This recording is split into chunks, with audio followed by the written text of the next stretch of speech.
আসসালামু আলাইকুম বন্ধুরা, welcome to Nahid bro official YouTube চ্যানেলে। সবাই কেমন আছো? আশা করি সবাই ভালো আছো। আর আজকে তোমাদের জন্য নিয়ে এসেছি ডিএলএস প্রেমীদের জন্য সবচেয়ে দরকারি একটা ভিডিও।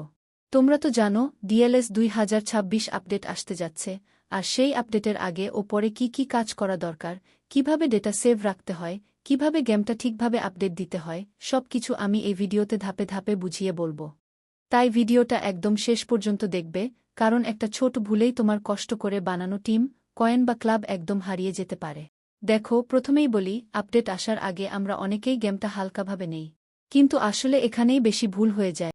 আপডেটের আগে সবচেয়ে প্রথম কাজ হচ্ছে গেমের ব্যাকআপ নেওয়া। তুমি যদি এখনও তোমার DLS account Google play games বা ফেসবুক এর সাথে কানেক্ট না করে থাকো, তাহলে এখনই করে ফেলো। কারণ নতুন আপডেট এলে অনেক সময় পুরনো ডেটা গেমে লোড নেয় না, তখন লগ ইন করলেই তুমি আগের টিম ফিরে পাবে। এটা না করলে সব হারিয়ে যাবে, আবার নতুন করে শুরু করতে হবে, যা খুবই কষ্টের। আরেকটা জিনিস খেয়াল রাখতে হবে, আপডেটের আগে কেউ যেন অযথা কয়েন খরচ না করে। কারণ নতুন ভার্সনে কয়েনের দাম, প্লেয়ারের দাম বা ভ্যালু অনেক সময় পাল্টে যায়।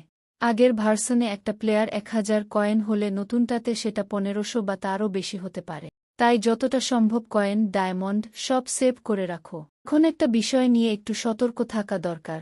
অনেকেই গেমের মোড ভার্সন বা হ্যাক ইউজ করে। ভাই, এখন থেকেই এইসব বন্ধ করে দাও। ডিএলএস 2026-এ সিকিউরিটি অনেক বেশি শক্ত করা হচ্ছে। তুমি যদি এখনও হ্যাক করা ভার্সন ইউজ করো, তাহলে আপডেটের পর তোমার আইডি ব্যান হয়ে যেতে পারে। তাই এখন থেকেই অফিসিয়াল গেমে ফিরে আসো। আরেকটা জিনিস খেয়াল রাখবে, ফোনে যথেষ্ট জায়গা থাকতে হবে। কারণ নতুন আপডেটের সাইজ অনেক বড় হয়।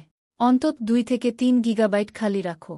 না হলে আপডেট দিতে গিয়ে ইনস্টলেশন ফেইল্ড দেখাবে, তারপর আবার নতুন করে নামাতে হবে। এখন আসি আপডেটের সময়ের ব্যাপারে। যখন আপডেট দেবে তখন কখনোই কোনো ওয়েবসাইট থেকে অ্যাপ নামিও না। প্লে স্টোর ছাড়া আর কোথাও থেকে আপডেট নিও না, কারণ নকল ভার্সন বা ভাইরাস ঢুকে ফোন নষ্ট করতে পারে। আপডেট দেওয়ার সময় নেটওয়ার্ক যেন বন্ধ না হয়, এটাও খুব গুরুত্বপূর্ণ। ওয়াইফাই বা মোবাইল ডেটা কেটে গেলে ফাইল করাপ্ট হয়ে যায়, গেম ওপেনই হবে না। আর ব্যাটারি চার্জও দেখে নিও, অন্তত 50% রাখো। কারণ মাঝপথে ফোন বন্ধ হয়ে গেলে পুরো আপডেটটাই নষ্ট হয়ে যেতে পারে। আপডেট শেষ হলে গেম ওপেন করে প্রথমেই দেখবে তোমার আগের টিম, কয়েন, ক্লাব ঠিক আছে কিনা। যদি কিছু মিসিং মনে হয় তাহলে লগ আউট করে আবার গুগল প্লে গেমসে লগ ইন করো, তখন ডেটা ফিরে আসবে। এরপর সেটিংসে গিয়ে সব নতুন অপশন দেখে নাও।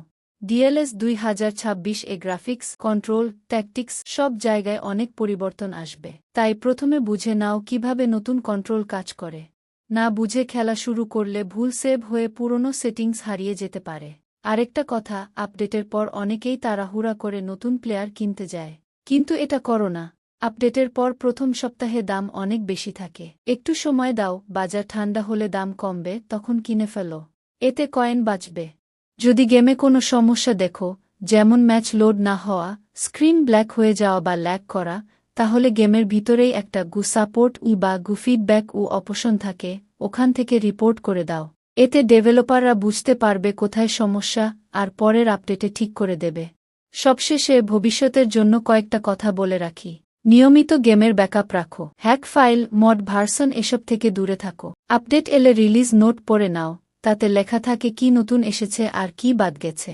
আর গেমে নতুন ইভেন্ট বা টুর্নামেন্ট আসলে অংশ নাও, এতে তোমার এক্সপেরিয়েন্স আর কয়েন দুটোই বাড়বে। তো বন্ধুরা, এটাই ছিল আজকের ভিডিও।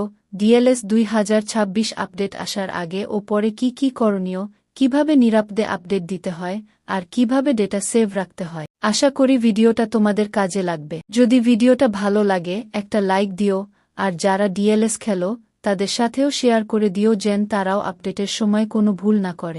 আর হ্যাঁ, এমন আরও ডিএলএস নিউজ ও আপডেট পেতে চ্যানেলটা সাবস্ক্রাইব করে পাশে থাকা বেল আইকনটা অন করে রেখো। আজকের মতো এখানেই শেষ করছি। দেখা হবে পরের ভিডিওতে।